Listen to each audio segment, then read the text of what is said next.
O Saúde em Dia dessa semana conversou com o Dr. Andy Petroiano, uma das referências quando o assunto é baço.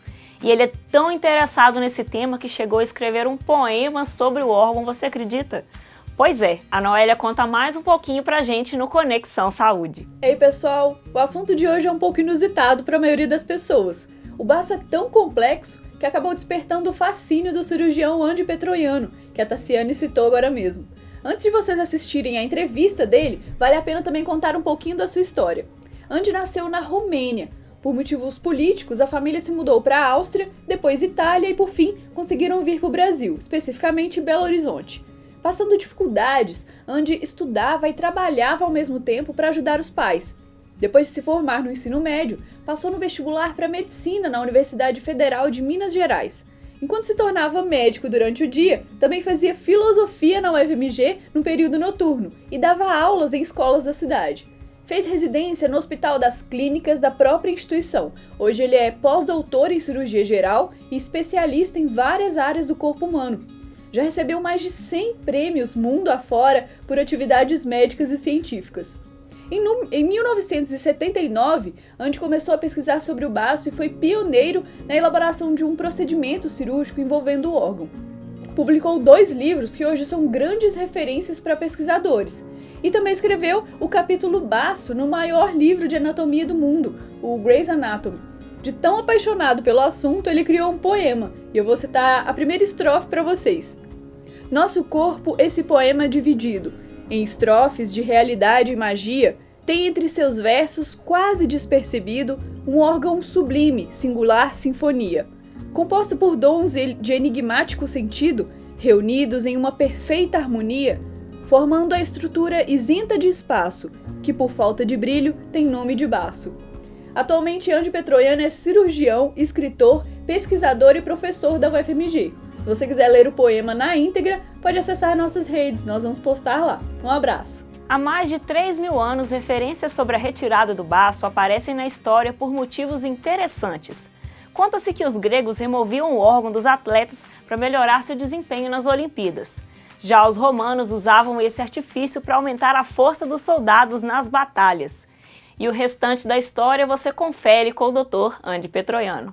Talmud é o livro das tradições judaicas, em que se vêem coisas que se falava antigamente que foi sendo repetido até hoje. Então, segundo o Talmud, que também vem história, Davi teve vários filhos. Um dos filhos se chamava Kohelet, que queria ser rei no lugar dele. Foi o filho que Davi tinha escolhido foi o Salomão, né? Mas esse Kohelet, que era um outro filho dele, queria conquistar. Só que ele não tinha o apoio de ninguém e ele tinha um pequeno número de pessoas. Isso tudo no Talmud, na história. Pois bem, então ele, para conseguir um desempenho melhor dos seus soldados, ele tirou o baço, segundo no Talmud, tirou o baço de todos os soldados. E com isso eles conseguiram um desempenho na luta muito maior. Isso no século X a.C., portanto há mais de 3.000 anos. No século 3 a.C., 4, quando os gregos conquistaram, que era na época aquelas tribos, depois passou a se chamar Israel, na época eram as 12 tribos lá, os gregos conquistaram o Alexandre e a companhia, conquistaram essa região, eles pegaram essa cultura, segundo historiadores gregos, aí são historiadores que escreveram, e eles resolveram tirar o baço dos atletas que iam para as competições, entre as quais as Olimpíadas. E esses que tiravam o baço melhoraram seu desempenho. Entretanto, não existe nenhuma estátua, nenhuma pintura grega em que haja qualquer cicatriz. Inclusive os gregos, eles tinham uma cultura pela perfeição do corpo. Então, não há nada na Grécia, na história grega, que mostre que os gregos tenham feito qualquer tipo de intervenção cirúrgica. Nenhum documento. Então isso é uma história. Plínio, um historiador romano, falou que quando os romanos conquistaram os gregos e levaram essa informação, que começou na tradição judaica, depois foi para a aparente história grega, levou para Roma, e aí os soldados romanos, para entrarem naquelas lutas, eles tiravam o baço para melhorar o desempenho. Mas também não há descrição alguma sobre isso. Isso que é uma coisa extraordinária, porque a primeira cirurgia descrita de retirada de baço, e essa com desenhos, com perfeição, foi feito por um grande cirurgião da antiguidade, no século V a.C., na China, Wan Hou, chamava. Era um grande cirurgião. E esse, de fato, mostrou. E a técnica que é mostrada nos desenhos de Wan Hou é exatamente a mesma técnica que nós usamos até hoje para tirar o baço. Portanto, certamente ele fez isso. Mas ele não relacionou essa retirada do baço a qualquer doença. Apenas a uma técnica de retirada do baço que ele fazia. E depois, no século XVI, na Itália, que era na época do Renascimento, e o Renascimento não foi apenas das artes, mas também foi da medicina. No Renascimento da medicina, também passou a ser feita a retirada de baços grandes, pelo desconforto. Havia, então, na cultura grega, judaica e romana, que a retirada do baço melhorava o desempenho. Nunca houve prova disso. Pegar ratos, 2 grupos de ratos, a gente tirava ratos irmãos, tudo de mesma linhagem. Na metade nós tirávamos o baço e na outra metade deixávamos o baço. Depois de 6 meses para eles recuperarem totalmente, nós ensinávamos os ratos a correr em esteira. Igualzinho a esteira, essa esteira de academia. Mas uma esteira de próprio rato, a gente colocava o rato e ele corria lá. E os ratos sem baço corriam mais, todos, significativamente mais, do que os ratos com baço. Baços normais, ratos normais.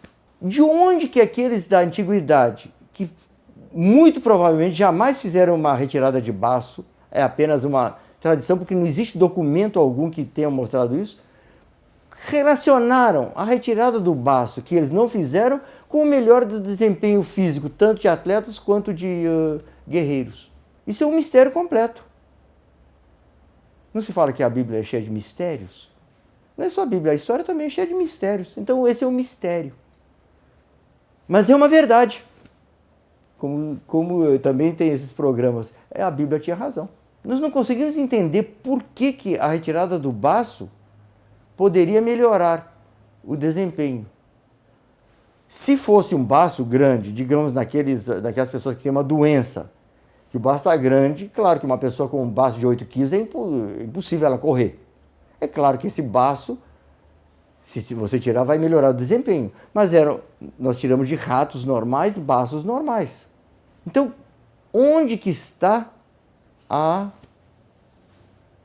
melhora do desempenho físico? Por que o baço não permitiria um desempenho físico? E nós não temos como fazer isso em seres humanos. Por quê? Primeiro, não, poderia ser feito o quê? Você pega uma pessoa que teve um baço retirado por um acidente, mas como é que nós vamos comparar uma pessoa que é um jornalista que perdeu o baço num acidente de automóvel com um outro jornalista que tem o baço? Um pratica atividade física, outro não pratica. Um pratica atividade física durante 1 hora por dia, outro pratica atividade 4 horas por dia. Então, é difícil você pegar uma amostra uniforme de seres humanos para poder comparar e ver se isso existe nos seres humanos. Se de fato o baço traria alguma coisa. A única verdade que nós temos é em relação ao rato, que coincide com a tradição. Nosso organismo é tão complexo que ainda existem muitos assuntos a serem mais estudados, como é o caso do baço. E o Saúde em Dia de hoje vai ficando por aqui. Não deixe de se inscrever em nossas redes sociais e até a próxima!